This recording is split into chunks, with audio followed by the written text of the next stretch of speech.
He looks great. Looks great. Uh-oh, he's ringing the bell. He is. Quiet Bell. He is. Good afternoon and welcome, one and all, to the April 23rd meeting of the Rotary Club of Brentwood. I am Keeley Hall, and I am still your club president. Thank you to the Spring Hill Suites here in Brentwood for being our gracious host again. Please do remember to use them as often as you can for your meetings and hospitality needs. Sana Robinson today has our invocation, followed by Dick Bowers with the pledge and four-way test. Sana, take it away. Thank you. Will you bow your heads with me, please? Father God, we gather again this week here at this place, together as Rotarians, as friends, as people who work together for the common good. And we are grateful every time we meet for the ability to be here together. But particularly today, because it's been a week of strife and difficulty in our country, yet we feel so secure and so happy to live in a community where we support our government. Our government works for us, and we are happy and safe. We hope that you'll be with our members who are not happy and not safe and may be experiencing health difficulties, some spoken, some unspoken. We are grateful for the work that this club does, both in our community and way outside our community in the world. And we hope that you'll be with us throughout this coming week to help us be the Rotarians that we need to be. In Christ's name we pray. Amen. Now the pledge and the four-way test. Would you join me in the Pledge of Allegiance to our flag?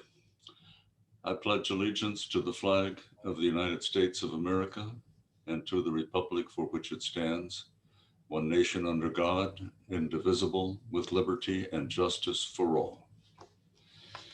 And the four-way test of the things we think, say, and do. If you want to read it in Portuguese, you can do that. First, is it the truth? Second, is it fair to all concerned? Third, will it build goodwill and better friendships? And fourth, will it be beneficial to all concerned?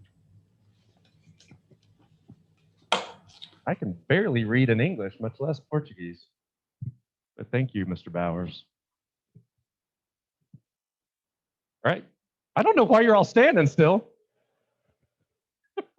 That was really weird.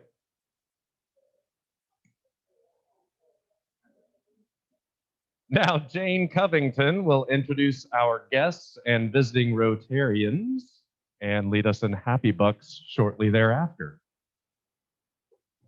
Well, I think that guests and visiting Rotarians is going to be pretty easy because we don't have any unless there's anybody on Zoom, but I don't see any guests on Zoom.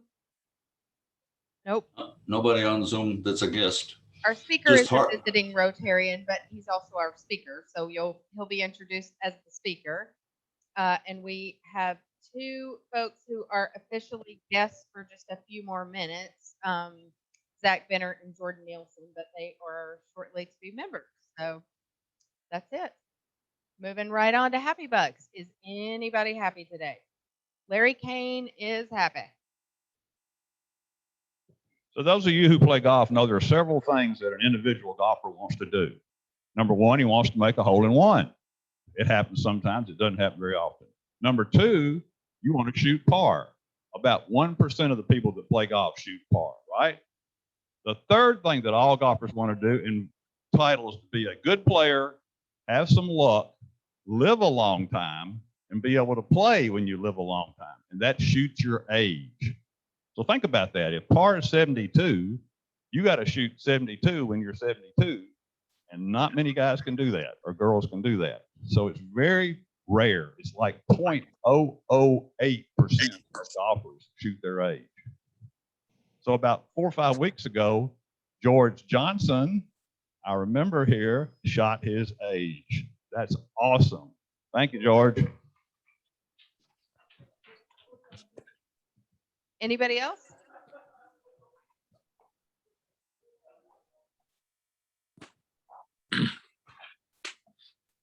Curry Andrews is happy. Hey, Larry, you forgot to mention that you'll have to learn how to drive safely. There's some inside baseball going on there, I think. Anybody else happy? Jason Halsey is happy.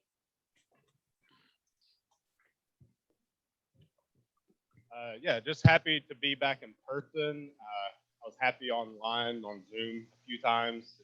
Never gave any money, so here's a 20 to make up for all that. And just glad things are getting back to normal. So are we all. Thank you. Anybody else? Zach is happy. Yeah, I'm just very happy and grateful to be here with you guys and to be inducted today. So I'm pretty excited. Great. And we too are happy to have a new Rotarian. Patrick is happy, probably happy that I paid my dues this morning. Thank you, dear. There's a couple bucks. I've mentioned my oldest, Brennan, who is on college tour and deciding on what he's going to do next. So we finally heard from the Naval Academy. He did not get an appointment, which is a little disappointing. That was kind of the top of the Matterhorn, but he is going to be going to the Citadel in the fall on a Naval ROTC scholarship decision this week. And we're also looking for some extra dollars now. But we're excited. As you all know, many of you know, I spent about half my life on the South Carolina coast, including Charleston, before I moved back. And so this is nice to kind of reconnect with that part of the country. I've got family there. We have good friends in that area. So we're just kind of glad to have that decision made now and the suspense being over and kind of moving on to the next steps. He'll be headed to the Citadel Success Institute this summer, which is a 3.5-week program that'll kind of get him ready for his knob year in the fall. That starts in August. So anyway, just very proud of him. I hope to get him in here one day before he heads out, feed him lunch and show him off a little bit. But anyway, thank you for those of you who've asked and have been thinking about him. I appreciate it.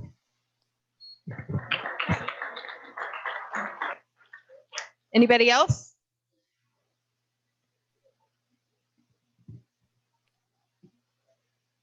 You just throw the whole wad in there. That's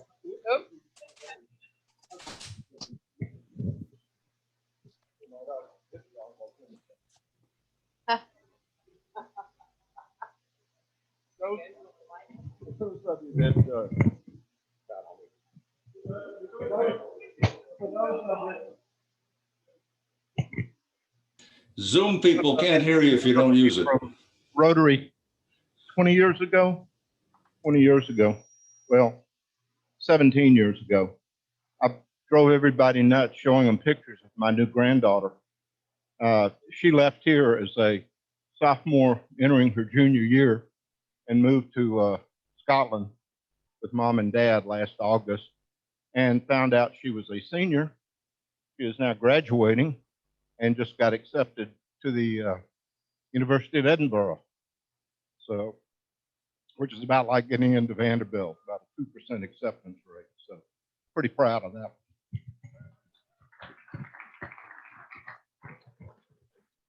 anybody else? Zoom people? Anybody happy on Zoom? Okay, I think that does it.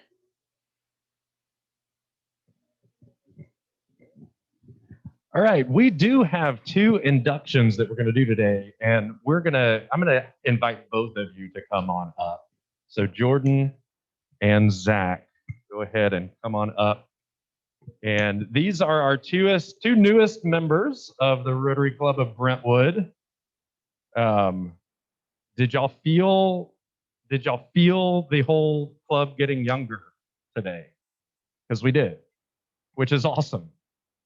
I'm going to have, let's see, I'm going to have Zach come on up. Zach, and I'm just going to have y'all, if you want to take a couple or 3 minutes just to introduce yourself, say, I think Zach has prepared something for us.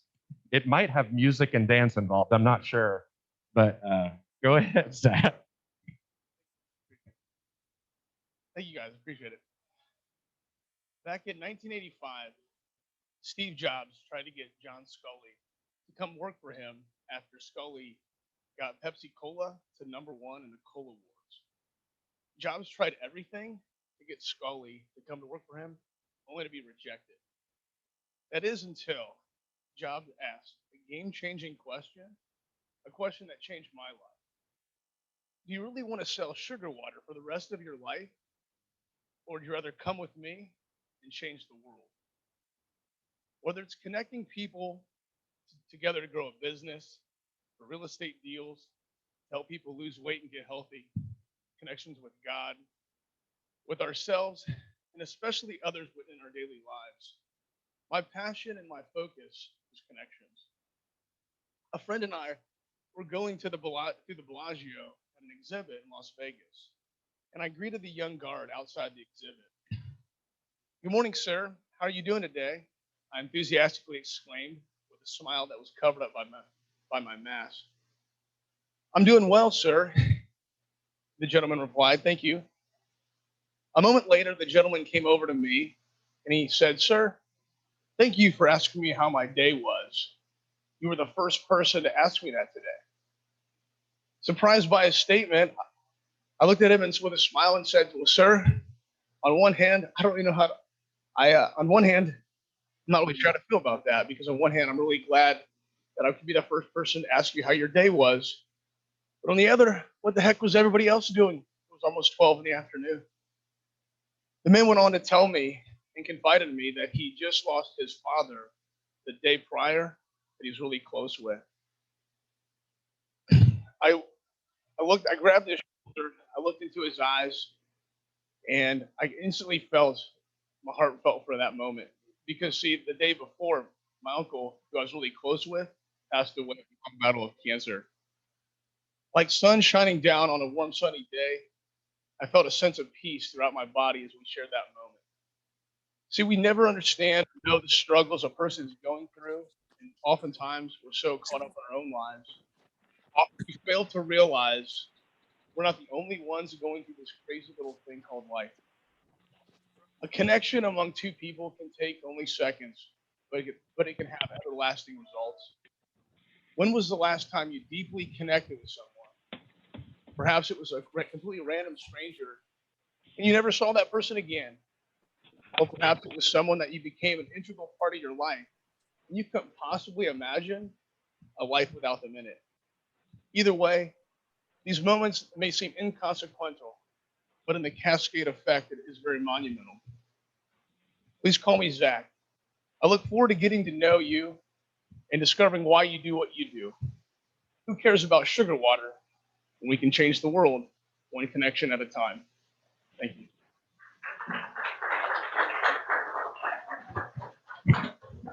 Awesome. Thank you, Zach. So if you want to know more about who he is and what he does and where he's from and what he's going to do with his life and all that fun stuff, you're just going to have to talk to Zach after the meeting. And now, no pressure, Jordan. I don't think you have typed notes, but okay, awesome. Tell us a little bit about yourself. Hi, y'all. For those who I haven't met, my name is Jordan Nielsen. I'm recently new to the Nashville area within the last couple of years and have stumbled upon Brentwood about a year and a half ago now, right about when COVID started. So, hey, and ever since, honestly, I've fallen in love with it. So I'm incredibly honored to be a part of this club and get to know all of y'all and serve alongside you guys. I currently work in the Brentwood area and live, so it's been great to just dive in on that side. But like I said, I am just incredibly excited to get to know y'all. I currently work at Morning Point of Brentwood, if all of y'all know. I know we've got somebody in here that you might have heard of that place before. So yeah, looking forward to getting to know y'all. Thank you, Jordan. And I have for each of you this lovely packet of gifts, including a certificate that says you're real and a little pen and all sorts of fun stuff. Don't go spending it all in one place. We are so glad to have both of you joining our club today. Welcome to the Rotary Club of Brentwood.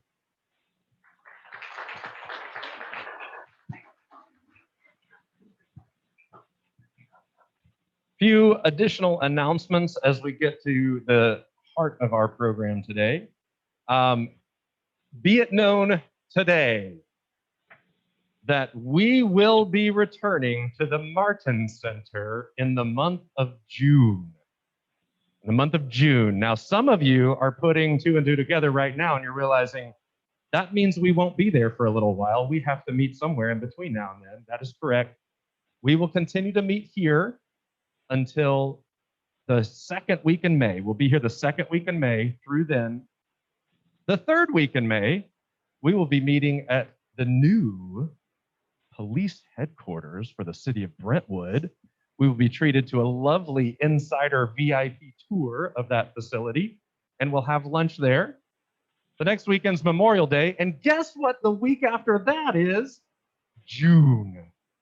All right, so there we are no longer homeless. We do have a home, and that is good news. Also, you should have received an email today, unless you're a newly minted club member, in which case you probably were not on that distribution list yet. But the registration is open for the Rotary International Online Convention this year. It's going to be held June 12th through the 16th. If you register for that before May the 7th, it is only $49. If you register after the 7th of May, it goes up to $65. Still a bargain, if you ask me. So go on and register for the International Convention. It is a virtual convention again this year, and you can get it in there for $49 if you hurry up and register. Speaking of registering, go ahead and register your sponsorships, whether they are whole sponsors, major sponsors, title sponsors, any of the sponsory things. Register those online for the golf tournament. It is coming up. It'll be here before you know it. If you have any questions about how to recruit sponsors, how to get them signed up, ask your team captain. If you don't know who your team captain is, ask Larry Kane. If you don't know who Larry Kane is, what kind of rock have you been living under? As I wrote in the newsletter this week, the tournament is the primary funding channel that allows us to do so many of the awesome things we do in our community. So please don't neglect it. Speaking of the awesome things we do in our community, past President Sarah Johnson got a little airtime on News Channel 5 this week, promoting our project to bring an inclusive playground to Granny White Park. If you'd like a little bit more information about that inclusive playground, or if you'd like to donate some money to that, or have somebody who would like to, go online to learn more about that at BrentwoodInclusionPlayground.org. You can also Google that news segment on News Channel 5 this week. All right. Now, yes, we do. That's right. Yeah. If you go to the Club Runner, our main website for our club, they have a link to all of that as well. Thank you, Betsy. Okay. Guess what time it is, folks? Hurry, guess what time it is? Game time. It's game time. It's trivia. It's not Miller time. It's trivia time. Okay.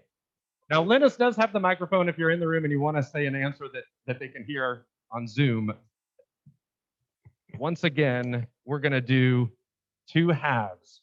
Okay? So if you're here in person, you get one question. You get a chance to get it right or you get it wrong. If you get it wrong, no points. If you get it right, 1 point. And then a completely new question will be given to the folks on Zoom, and they have a chance to answer correctly or incorrectly. We'll get 1 point for every correct answer, 0 points for every incorrect answer. You cannot steal a question.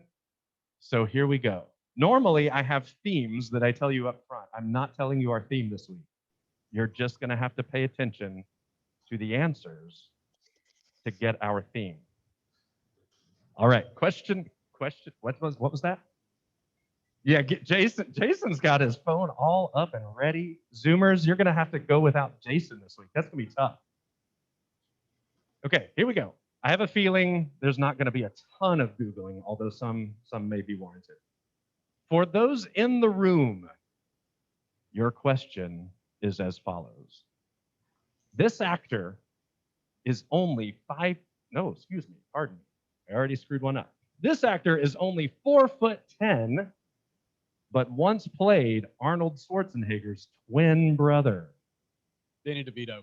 The answer is Danny DeVito. Very nice. Thank you, Drew. Okay, now to Zoom. Yes, 1 point for in the room. All right, now to Zoom, folks.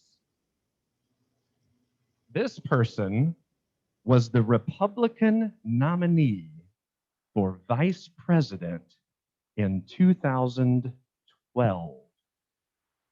vice presidential nominee for the Republican Party 2012.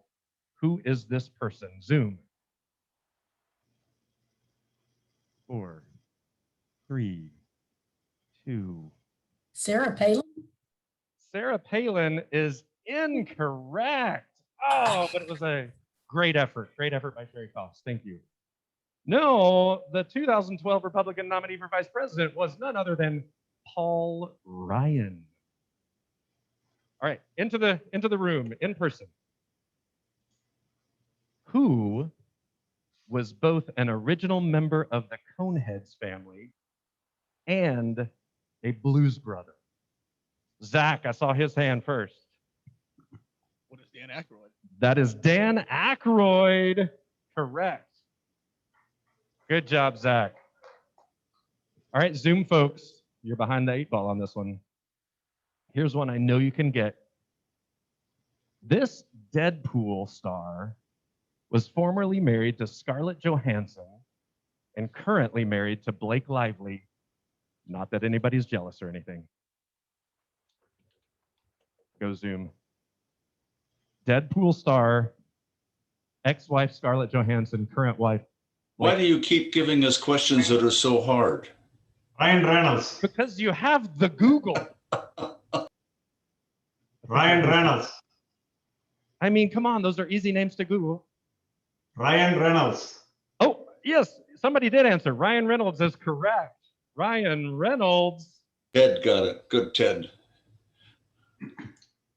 If I had a dime for every time somebody confused me with Ryan Reynolds, I would have 0 dimes. This fictional title character famously robbed a casino. This is in the room. Fictional title character famously robbed a casino with 10 accomplices in 1960 and then did it again in 2001. Who is this fictional title character? Linus. Danny Ocean. That man is Danny Ocean.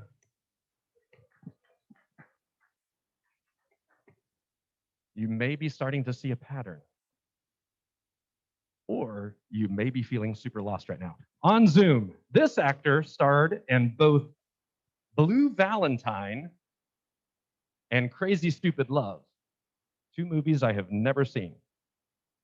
This actor starred in both Blue Valentine and Crazy Stupid Love.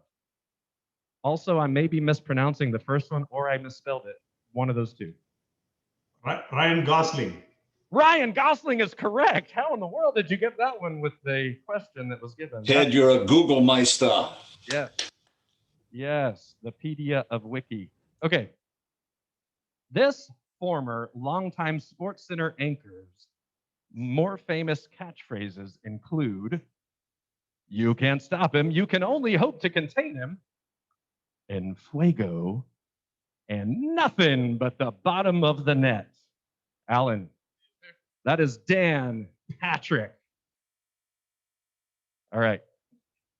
To Zoom. This 11-time Olympic medalist, parenthetically, the second most decorated Olympic swimmer in history, is now also remembered for his role in an incident involving a vandalized Rio de Janeiro gas station bathroom. Who is this person? Michael Phelps. Oh, that was so not even close and did not conform to the pattern of our answers. Could there be another answer, Zoom?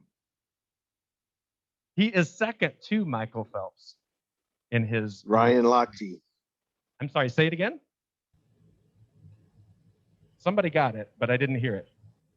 Ryan Lochte. Ryan Lochte, you are correct. Sid Smith would have been a good answer. The judges would have accepted it. But no, Ryan Lochte is what we were looking for. In the room, name the current president of Nicaragua. Current president of Nicaragua. 4, 3. One more time for the microphone, Alan. Daniel Ortega. Daniel Ortega. Correct.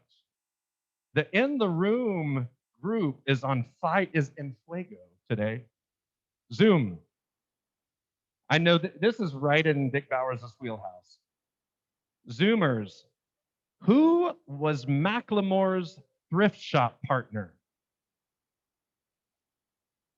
We may be here for a while. Macklemore's tag poppin' thrift shop partner.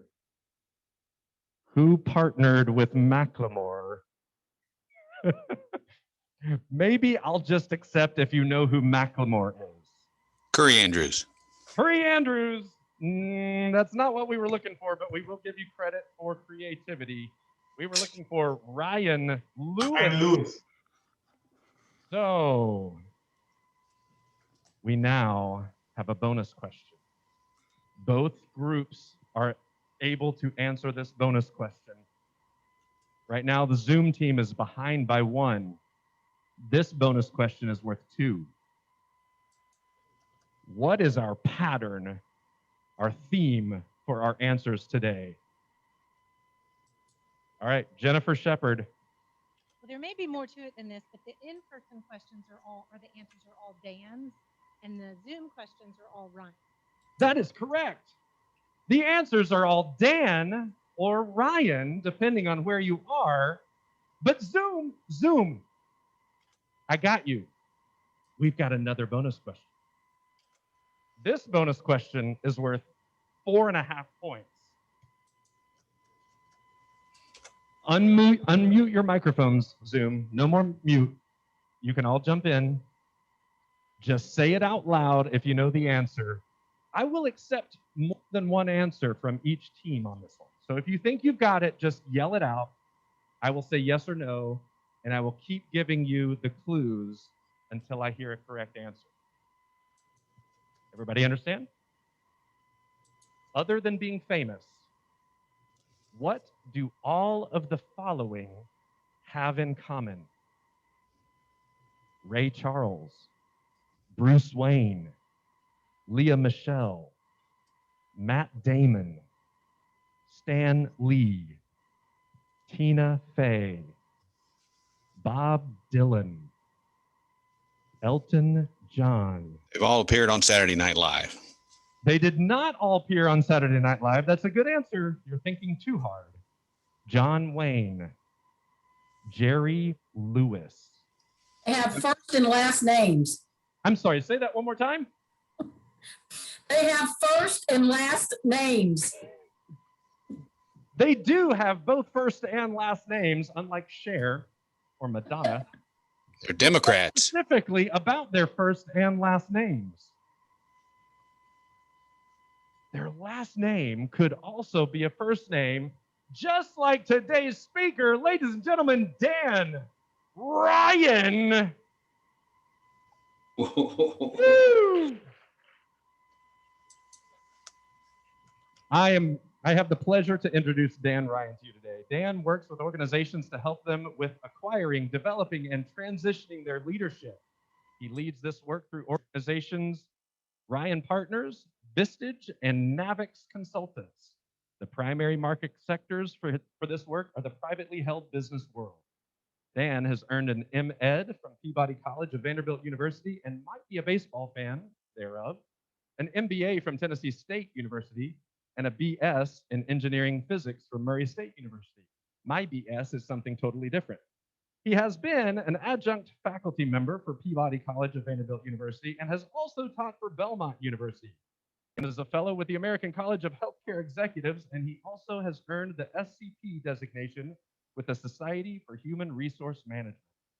He is also a Rotary Paul Harris Fellow and works the ACE Mentor Program to provide opportunities for high school students to gain insight and scholarships toward careers in the architecture, engineering, and construction world.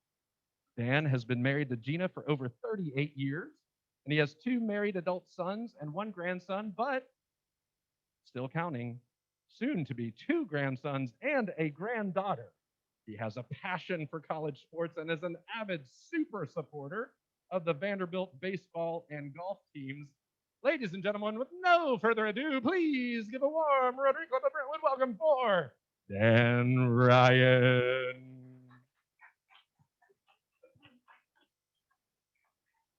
I never realized Don Pardo was a Rotarian.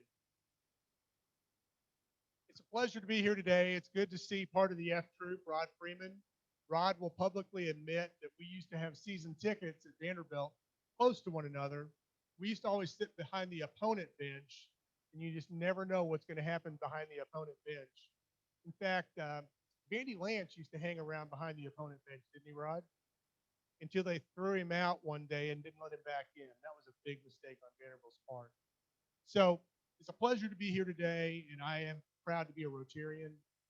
It's interesting.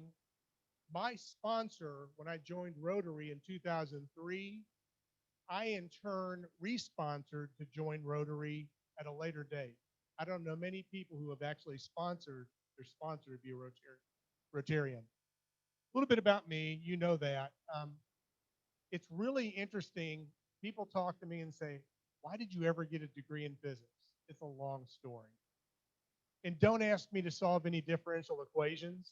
I can spell differential equations, but I can't solve them. That's a picture of me. We were not holding up a bank, but we were one of the few in the crowd at Hawkins Field. Any baseball fans in the room? Any of you follow college baseball? So it's interesting. My wife supports my habit. I've been a season ticket holder since 2007. And you know you've married the right woman when she suggests that your summer vacation should involve driving to Omaha, Nebraska. Have any of you ever been to the College World Series? It was a bucket list item for me. In fact, when I'm telling you this, I'm still thinking about it. In 2014, I took my older son, who's actually a double door. Does anybody here know what a double door is? All right. Anyway, that's my older son. I took him to the College World Series, and we saw the first weekend. So enough about college baseball. I could talk about that all night. Are there any Mississippi State fans here in the audience? Good luck next weekend. Anyway, do we have any business owners in the room? Come on, be proud. Raise your hand. So how many of you are thinking about your exit or have actually made a business exit? Just raise your hand. When you think about your exit, what are you thinking about? So when you own a business, retirement is different, isn't it? Okay. We're going to come back to more of that. Who else is a business owner thinking about exit? Yes, sir. You're not thinking about retirement? So you're one of those business owners who's going to live forever. The silence was deafening. All right, Rod. That is a great segue to where we're going to go today. Sounds sort of like The Price is Right. Door number 1, number 2, number 3, or there's a number 4. I believe you had your hand up also, sir.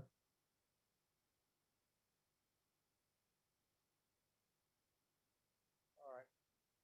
So we're going to talk more about that. And my interest in business transition really got started. I've been doing recruiting work for 16 years. And more of my work involved business owners trying to find leaders to grow the next iteration of the business. Jack, how are you doing? I almost didn't recognize you. Isn't that Jack Masseri? Or have I got the wrong face? I apologize. Anyway, the issue was, as I learned more about business, I realized that working with business owners is a really important thing to do. So I got involved in doing that a couple of years ago. And then I also figured out most business owners spend more time planning their next vacation than they do actually thinking about exiting their business. So that's what I'm here for today, because if you don't start thinking about how you're going to leave, you may never leave. And I've got a very sad story about that. So we've talked about that.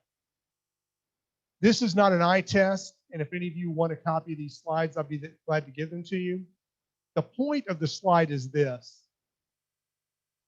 How many of you read the Business Journal or the Nashville Post? Just raise your hand. So when you see something in the Business Journal or the Nashville Post about new business job creation, what businesses do they talk about? They talk about the little business, somebody starting one, or do they talk about the big business that comes in that gets some tremendous benefits from the state, which I'm not dissing? The big one, right? The challenge to that is most of the business or most of the jobs that are created in our country come from small business. In fact, over half of them. And many of them are family businesses. In my work, I work with some family businesses. Family businesses can put the fun in dysfunction, but that's another presentation for another time because it brings another whole layer of complexity.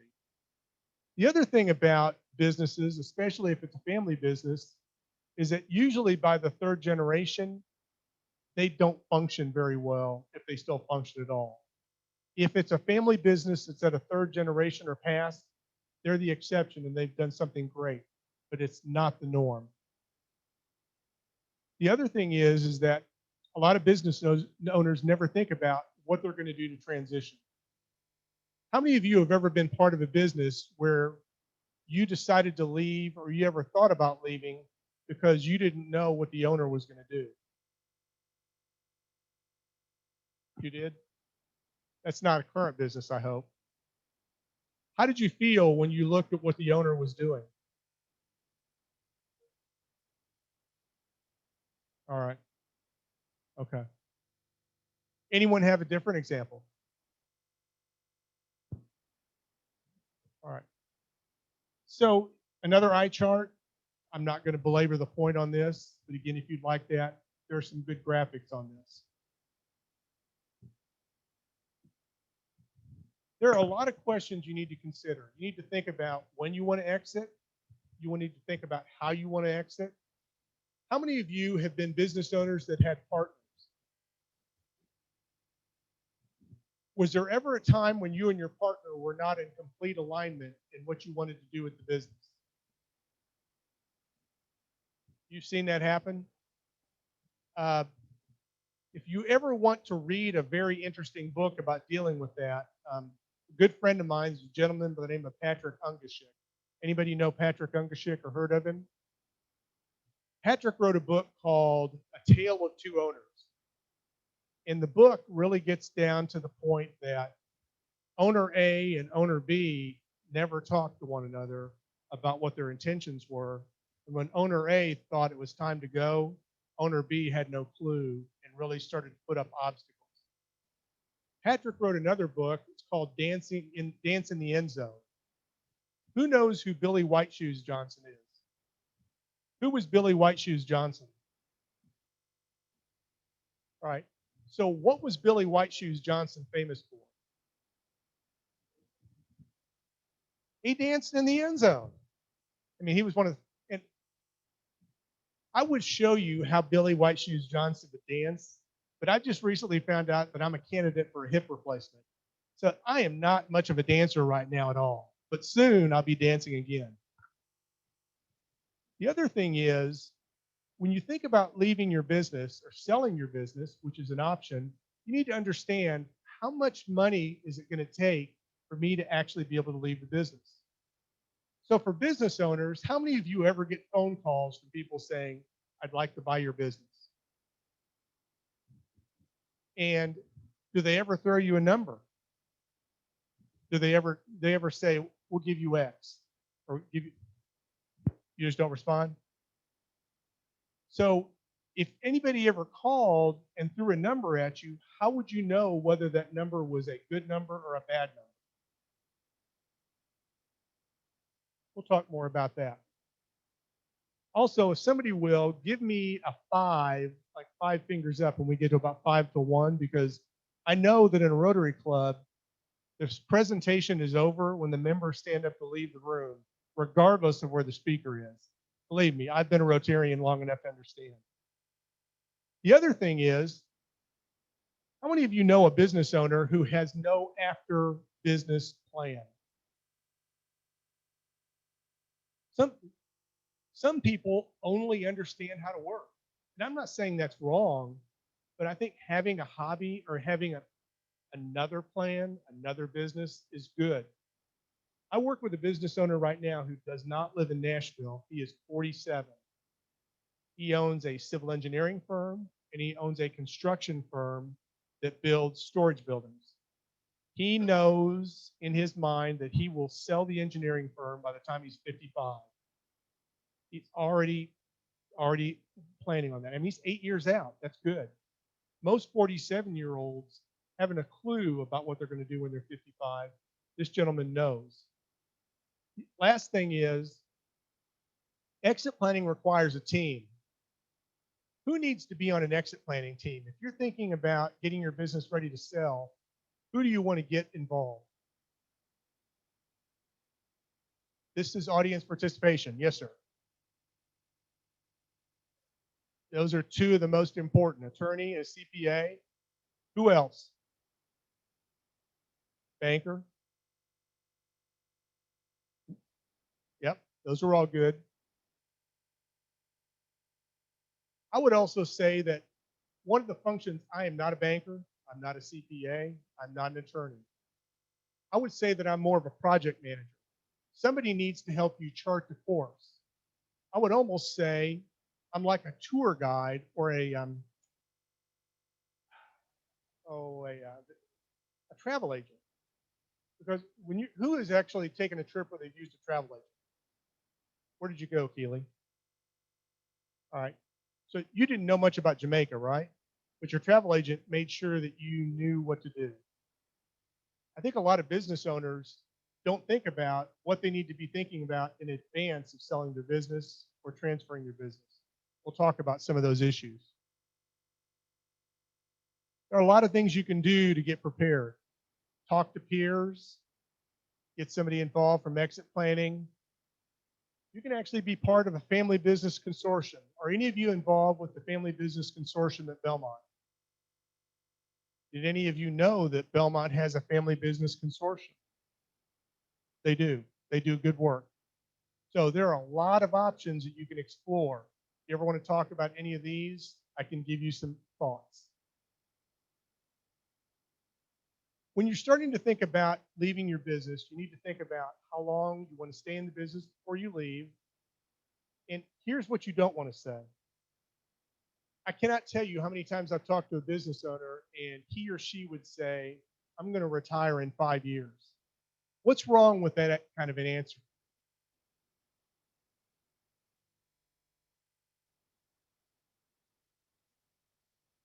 That's part of it. But the challenge is 5 years becomes an ongoing kicking the can down the road because they start a new 5 years every year. You need to be a little bit more concrete than that. Also, it's hard to know when you can sell your business if you don't know what it's going to take to live your next life. We'll talk more about that. Also, if you're leveraged, who do you have to pay if you sell the business? Some of you may have a business that there's not enough there to really pay the debt, so you might as well continue working. This is a short video. Who has ever heard the term succession planning? So what would be different between succession planning and exit planning?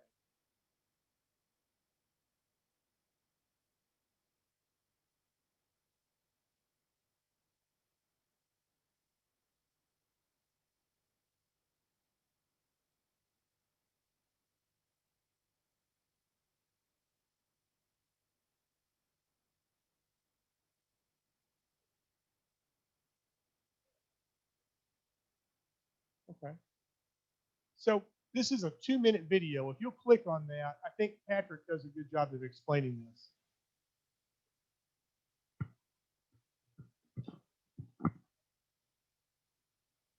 The conventional approach to exit planning aims at the wrong needs.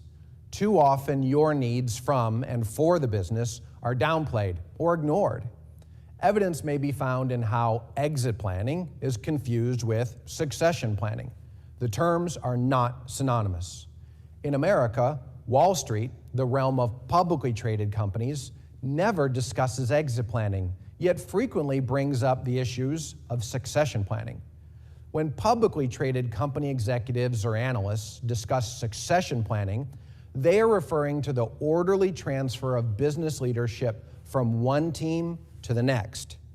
Succession planning's measurement of success is the business's continuation. If the business survived, then the succession plan worked.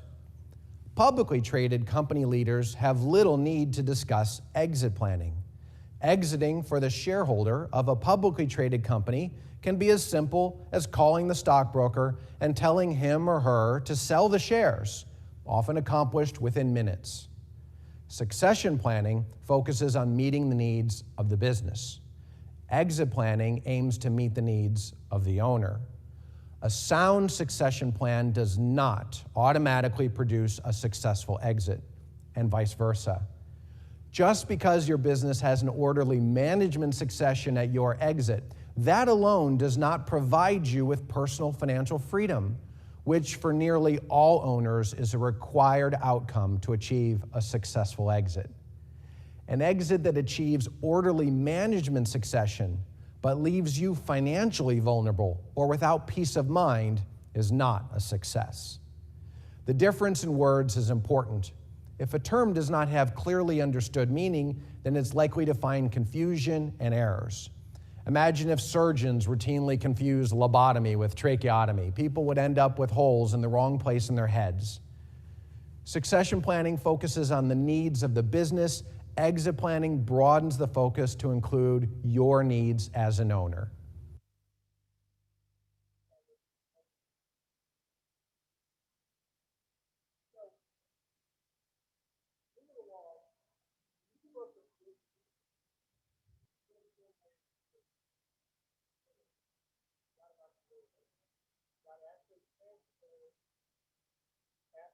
Ownership, other family members. And Audi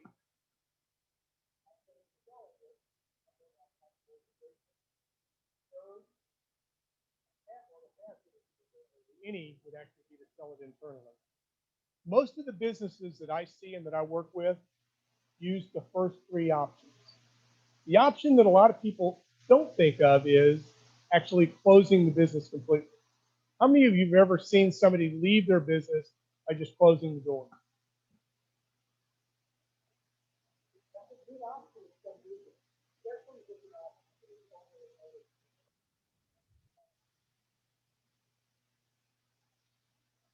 We talked about the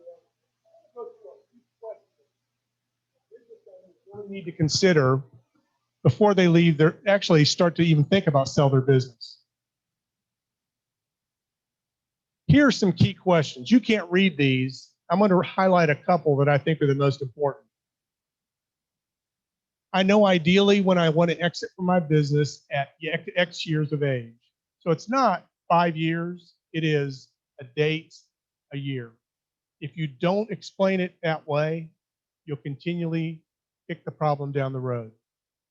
A second, I know the current market value of my company and accurately evaluate options or offers that come to me. So when somebody picks up the phone and calls you, it's good to know what the value of your company is. It doesn't mean you need to have a complete valuation, but you need to have a clue. And if you don't have a clue, you don't know if that call's a good one or not. Another question. My business partner and I are in complete agreement. We talked about that already. Especially in businesses that have 2 or more owners. If the owners are not on the same page, it can be a catastrophe. I have a colleague that worked with a business that had 5 owners. It took him 3 months to get those 5 owners to have a sense of agreement about how they could move forward. Another one. Company's leadership management team can run the business without my involvement as an owner. Yes, sir. Thank you very much. How many of you have seen a business owner who could never leave his or her business? That's a very tough place to be.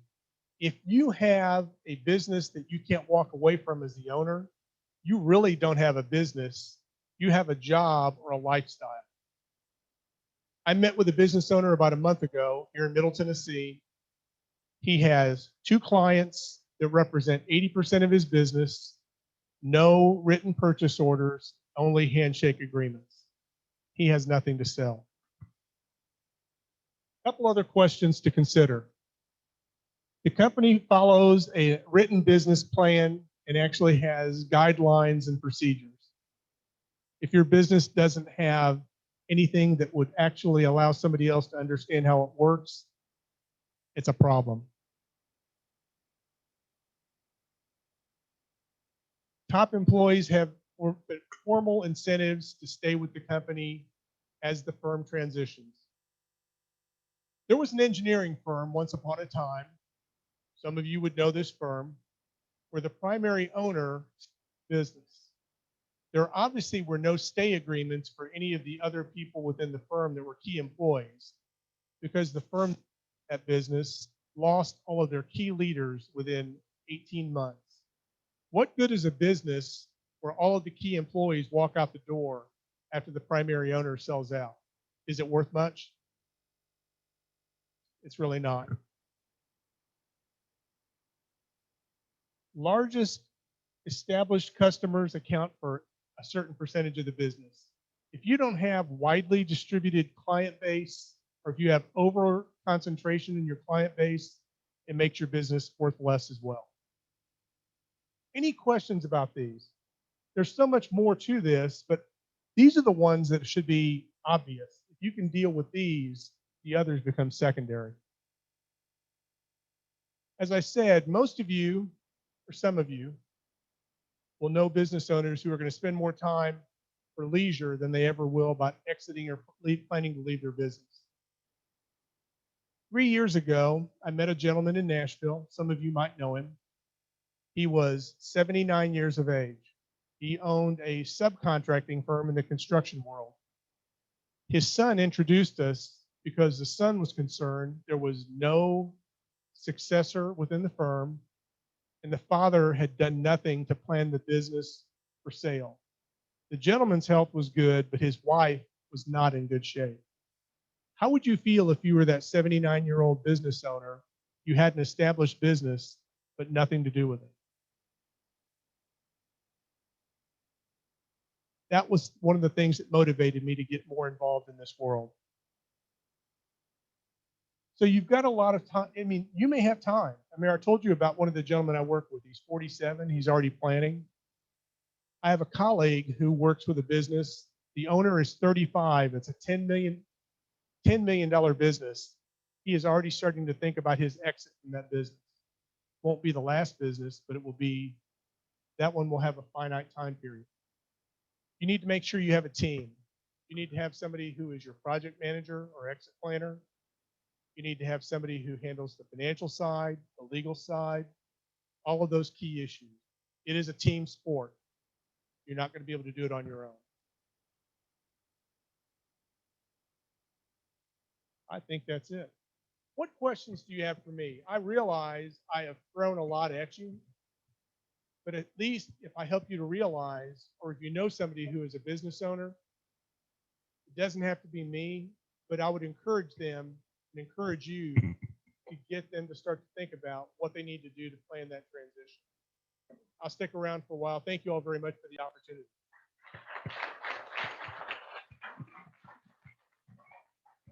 Thank you, Dan. Do we have any questions quickly before we adjourn? Any questions from the room or on Zoom? Definitely can come up and ask Dan afterwards. Unless you're on Zoom, that will be a long trip. Okay. Thank you, Dan. We appreciate you coming to share with us from your expertise, which is considerable.